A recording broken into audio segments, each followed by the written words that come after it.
I feel like every time that I eat pumpkin pie, it's like good and I like it, but for some reason it feels like it's just not as good as it should be. After some thought, I've realized it's because half the ingredients are pre-made. So let's fix that.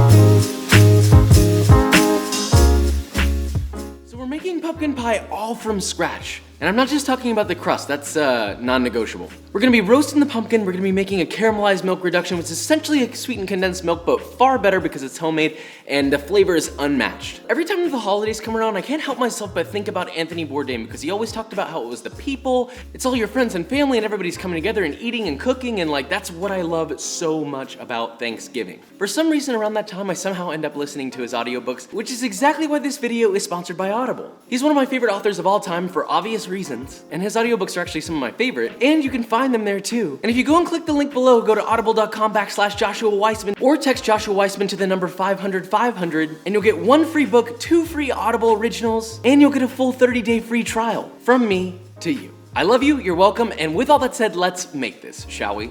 Since we're gonna use fresh pumpkin, we need to start by roasting that first. Don't just use any old pumpkin, especially the jack-o'-lanterns, plus that's gross. You want to use something called a sugar pumpkin, also known as, well, pie pumpkins. Look, not everybody has access to these. If you don't have them, then of course you can just use a can of pumpkin puree, but come on.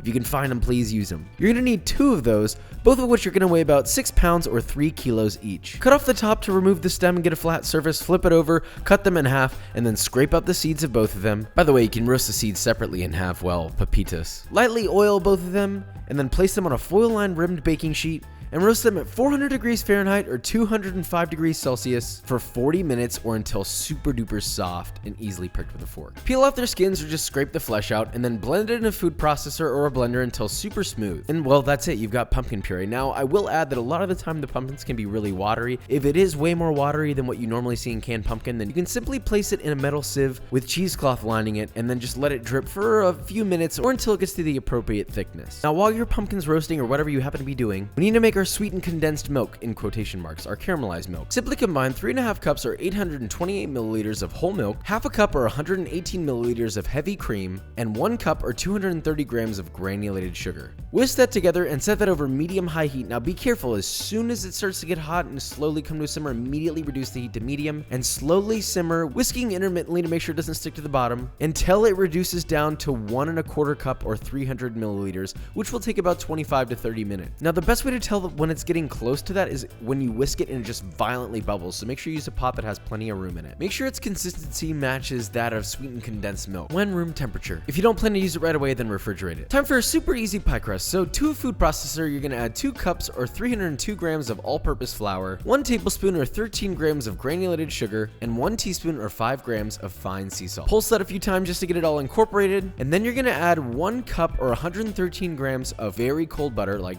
straight from the fridge, cut into small 1/2-inch cubes. They don't have to be perfect, but you know, as even in size as possible. Add the butter to your food processor and pulse a few times until you get pea-sized little bits all evenly throughout the flour mixture. Now, I don't use measurements for liquid for a pie dough because it's just so different every time I make it. So take a fork and start mixing your flour mixture and slowly drizzle in ice water, like literally just water with ice cubes in it. Just slowly drizzle that in while continuously mixing and keep going, and then kneading with your hands intermittently just until it forms a nice cohesive dough. Then just gently flat that into a thick disc about 4 inches in diameter. Wrap it in plastic wrap, give it some love, and then toss it in your fridge for about 20 minutes or overnight just to sort of relax. Obviously, all these 3 things that I've just showed you can all be done ahead of time.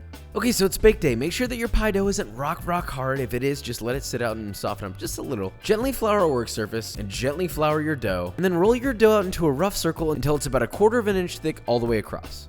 Make sure that fits your pie tin with overhang, which, by the way, you might see my pie tin change from metal to clear. That's because I accidentally used the wrong one at some point. Don't worry about it. Take that pie dough, fold it in half, and then fold it in half again to sort of get a triangle. Place that triangle with the tip right in the center of your pie pan. Unfold, and look at that. It's perfectly set over your pie tin without any tearing.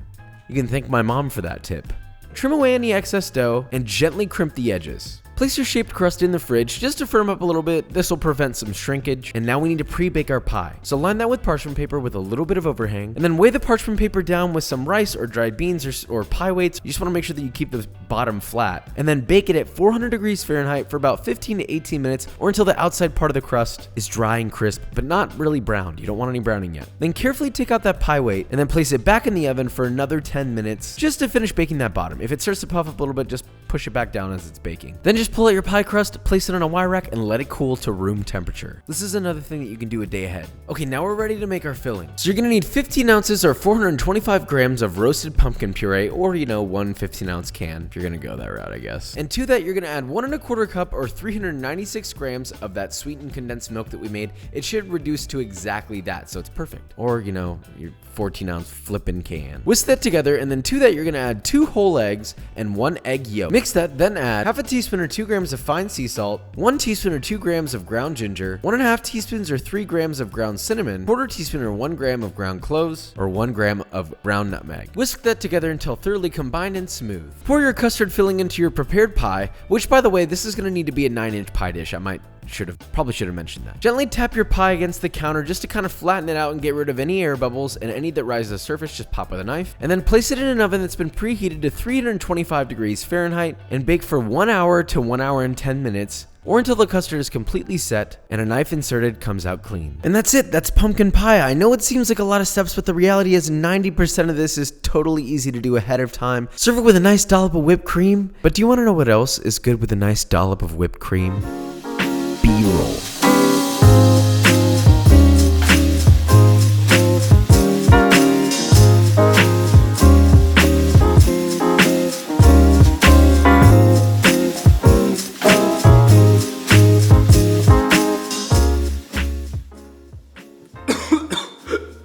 Ow. Alright guys, and that is it. So, we made homemade pumpkin pie, like true honest to God homemade pumpkin pie. Is there a difference? Yes, there is a massive difference, okay? I know a lot of people are just gonna say, oh, well, it's just pumpkin pie. You literally just replace the same ingredient with the same ingredient.